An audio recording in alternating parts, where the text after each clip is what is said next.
कि बेटा मांगे गेली या पति गंवा के आएगी। गृह जिला हुआ कि ग्रह जिला हो गया, उसके लिए तो सब पागल हो जाएगा टीचर और हर दिन एक्सीडेंट करके मरेगा।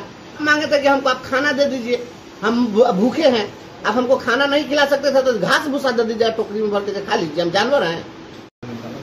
नमस्कार, इनकलाबी दस्तक देख रहे हैं आप और मेरा नाम है उत्तम कुमार। देखिए, बिहार में जो है शिक्षकों का ट्रांसफर किया गया है। कल बिहार में लगभग 26,600 कुछ शिक्षकों का ट्रांसफर किया गया है। स्कूल अलॉट का जो सूची है वो जारी कर दिया गया है और शिक्षकों में जो है हड़कंप मचा हुआ है। शिक्षक जो है ट्रांसफर होने के बाद जब स्कूल मिला है तो शिक्षक काफी परेशान है। पूरे मामले पर बातचीत करने के लिए हमारे साथ MLC बंशीधर ब्रजवासी जी है, इनसे बातचीत करेंगे। क्या कुछ कहिएगा सर? शिक्षकों के लिए इतना काम कर रहे हैं, शिक्षक फिर भी परेशान है। स्कूल अलॉट हुआ है लेकिन शिक्षक की परेशानी जो है वो दूर नहीं हो रही है।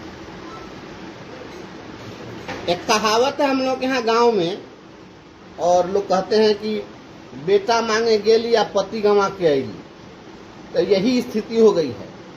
ये जो स्थानांतरण हुआ है, 26,600 लोगों का स्थानांतरण करते हुए कल विद्यालय अलॉट किया गया। और ये प्रथम चरण में जो ये विद्यालय अलॉटमेंट का काम हुआ है, यह उन लोगों का स्कूल अलॉट किया गया है जिन लोगों ने दिव्यांगता के आधार पर, असाध्य रोग के आधार पर, विधवा होने के आधार पर, पति के पदस्थापन के आधार पर और इस प्रकार के जो भी क्रिटिकल सिचुएशन को फेस कर रहे हैं, ऐसे लोगों के स्थानांतरण की सूची जारी है। ऐसे लोगों के आवेदन के आधार पर हुआ। अब ये विडंबना है कि इन्होंने स्थानांतरण किया, स्कूल अलॉट किया और उसमें जो शिक्षक जिस विद्यालय में आवंटन मांगा ही नहीं था, जिसने विद्यालय का विकल्प चुना ही नहीं था, जिस प्रखंड का विकल्प चुना नहीं था, वो वहां पर इसको भेज दिया गया। अब पहले से कोई 10 किलोमीटर की दूरी पर था, अब उसने कहा कि हमारे पति के पदस्थापन के आधार पर अमुक जगह कर दीजिए। वह अपना 10 विद्यालय दिया चुन करके। अब इन्होंने उसको क्या किया, 80 किलोमीटर दूर भेज दिया। अब ये कहेंगे कि गृह जिला का अलॉटमेंट हो गया, या गृह जिला का एक ही काम इनका है, ये यही कह सकते हैं कि गृह जिला हमने दे दिया। तो अधिकांश लोग तो गृह जिला में ही थे। कुछ ऐसे लोग थे जो अपने गृह जिला से दूर थे तो उनको गृह जिला मिल गया होगा, ये ठीक है। तो ये गृह जिला हुआ कि ग्रह जिला हो गया, उसके लिए तो सब पागल हो जाएगा टीचर और हर दिन एक्सीडेंट करके मरेगा। ये एसीएस साहब क्या कर दिए हमको तो समझ में नहीं आ रहा। मैंने अभी एसीएस साहब को फोन किया है, मैंने उनको कॉल किया, रिंग हुआ है, लेकिन उनसे मेरी बात नहीं हो पाई है, कहीं व्यस्त होंगे।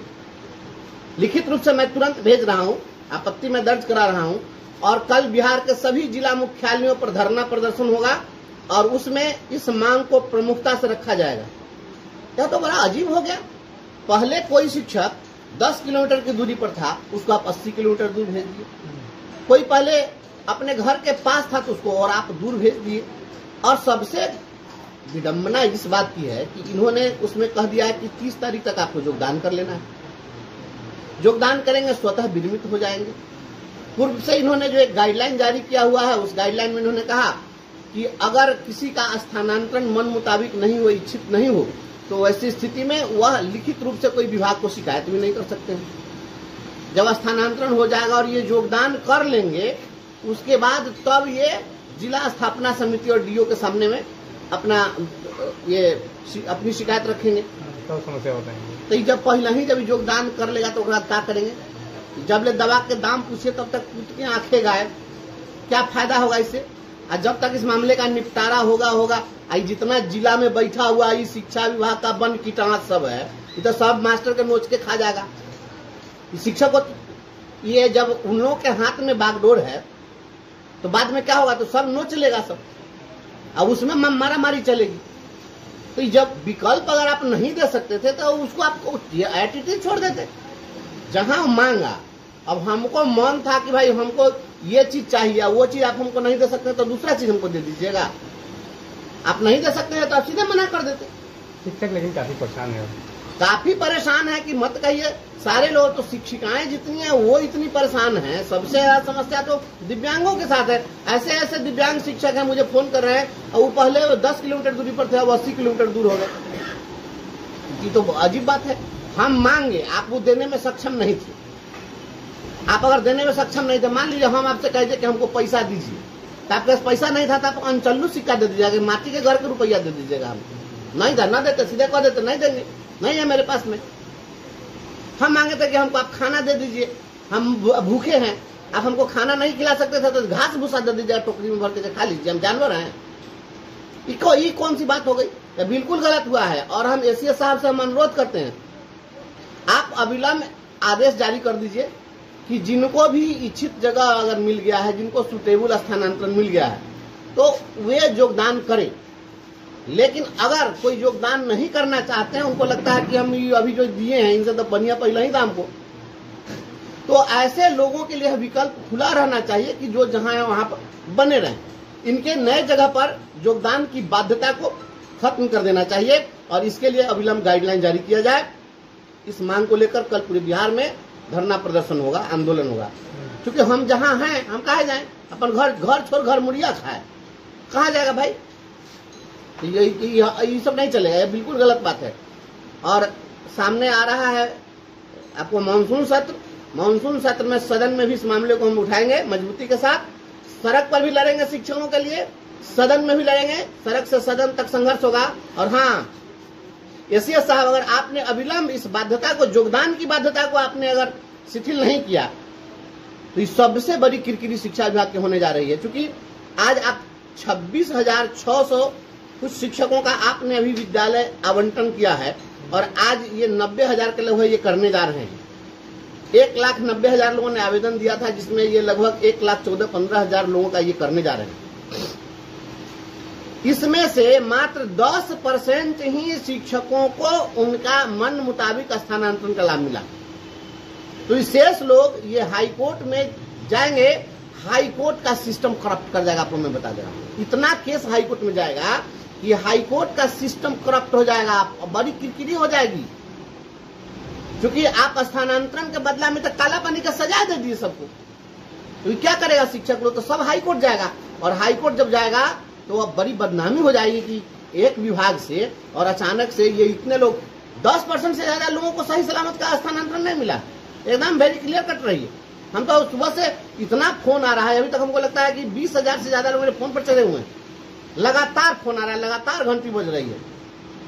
तो ये मामला देखिए, एसीएस साहब को तुरंत संज्ञान में लेना चाहिए और नए पदस्थापन वाले विद्यालय में योगदान की जो बाध्यता है, उस बाध्यता को समाप्त कर देना चाहिए और उनके लिए विकल्प हो कि जिनको मन मुताबिक मिला वो योगदान करें, मन मुताबिक नहीं मिला वो नहीं करें।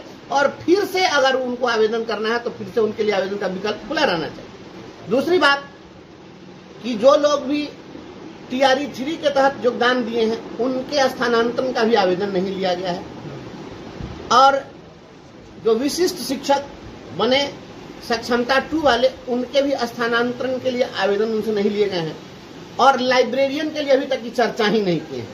तो पुस्तकालयाध्यक्ष भी उसी स्कूल में न है, उसका भी आप इस शिक्षा को सैप से हाजिरी बनवाते हैं, तो लाइब्रेरियन भी तो चाह रहा है। तो इन लोगों के स्थानांतरण के लिए कोई उपाय आपने नहीं किया, तो इनका भी ले लीजिए। और यह उनके लिए स्वैच्छिक हो कि मन हो तो योगदान करें, नहीं हो तो नहीं करें। जिनको गड़बड़ मिला है और फिर नए सिरे से आवेदन उनका लिया जाए और इच्छित जगह पर किया जाए।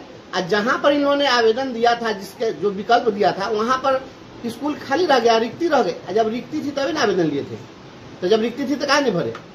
तो वहां भरे नहीं या भेज दिए मतलब के। अभी हमारे यहाँ बहुत सारे लोग बैठे हुए हैं जो शिक्षिका पति हैं, ये सभी लोग आए मेरे पास फरियाद लेकर सुबह से। तो लोग मेरे यहाँ लगातार इसी के लिए लोग आ रहे हैं।